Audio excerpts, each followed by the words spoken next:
wabarakatuh. Perkenalkan, nama saya Taufik MPDGR. Saya adalah calon guru penggerak angkatan 6 Kabupaten Karawang. Alhamdulillah pada kesempatan kali ini sudah bersama Ibu Kepala Sekolah SMA 4 Karawang, Ibu Dr. Anda Endah Dwi Riani MPD. Alhamdulillah dalam sesi wawancara. Ibu, kira-kira kalau ada suatu permasalahan dilema etika ya Ibu, dilema etika antara baik dengan baik, Ibu cara mengidentifikasinya kira-kira seperti apa Bu? Ya, mengidentifikasinya mengamati. Betul. Dia itu punya kegiatan yang positif, tetapi berbenturan juga dengan kegiatan yang positif yang kemungkinan bisa menimbulkan masalah.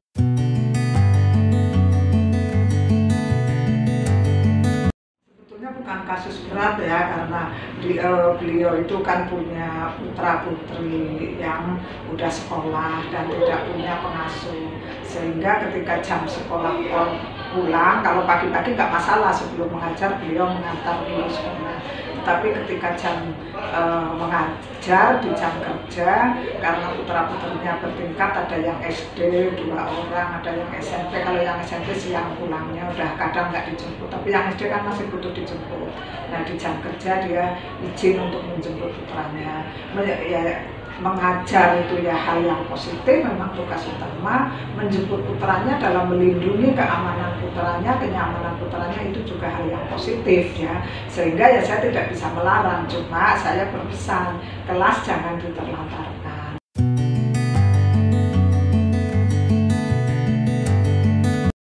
Seperti apa Bu? Ya, saya panggil aja sih, tidak sampai melibatkan orang lain. Dipanggil untuk bisa membagi waktu supaya tidak sampai menimbulkan permasalahan yang negatif. Karena di sisi lain tugas yang ini ya positif, yang dilakukan di luar tugas juga positif.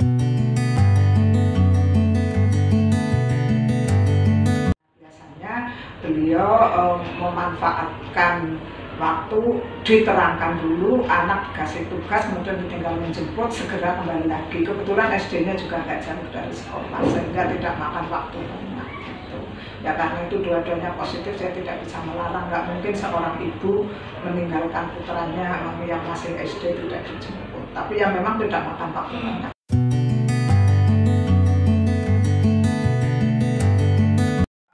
Menjadi masalah yang berat sih, karena dia melakukan kegiatan dilema etikanya itu kan semuanya dua-duanya hal positif, jadi tidak menimbulkan hal yang bermasalah.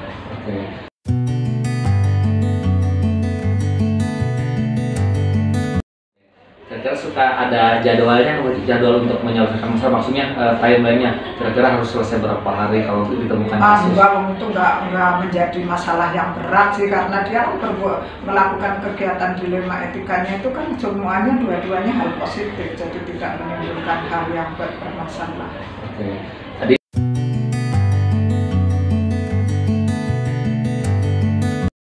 tidak sampai melibatkan orang lain, dipanggil untuk bisa membagi waktu supaya tidak sampai menimbulkan permasalahan yang negatif. Jadi ya tidak sampai ada apa ya hukuman atau nggak ada sih, nggak sampai melibatkan orang lain, cukup diajak diskusi aja udah bisa menyelesaikan. Tadi pihaknya nggak bisa diselesaikan sendiri ya Bu? Iya. Oke, tidak ada pihak yang begitu prestis untuk diajak memang, karena bisa diselesaikan sendiri. Iya.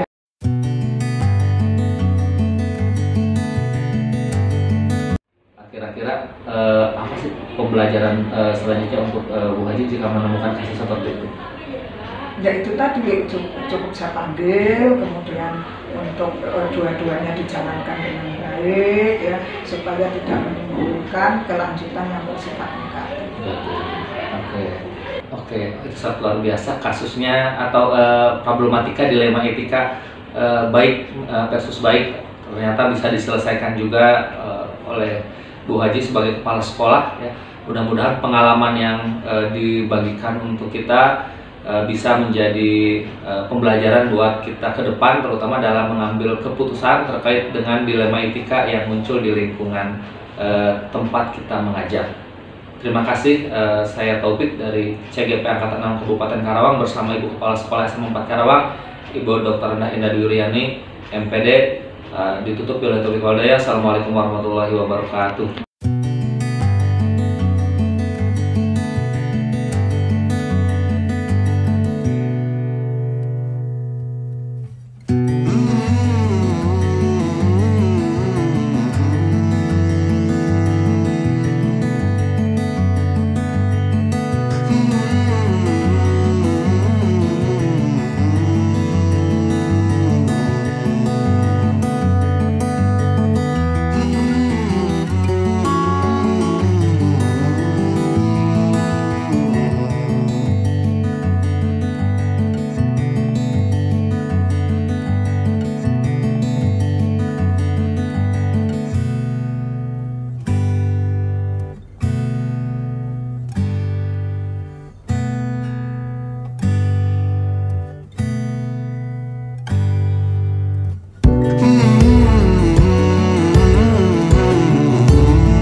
Hasil analisis yang saya lakukan terhadap kepala sekolah yang diwawancarai, memang keduanya dalam kehidupan sehari-hari dalam menjalankan tugasnya di sekolah sering menemukan permasalahan dilema etika. Tanpa disadari, ternyata para kepala sekolah telah mengambil 4 paradigma pengambilan keputusan, 3 prinsip penyelesaian dilema, dan 9 langkah pengambilan dan pengujian keputusan, serta berpikir berbasis akhir atau end-based thinking dalam menyelesaikan masalah-masalah terkait dengan dilema etika. Jadi beberapa langkah memang mereka sudah lakukan meskipun tidak sepenuhnya. Demikian hasil analisis yang telah saya lakukan terhadap kepala sekolah di SMA N4 Karawang dan di SMA Korpri Kabupaten Karawang. Terima kasih. Assalamualaikum warahmatullahi wabarakatuh.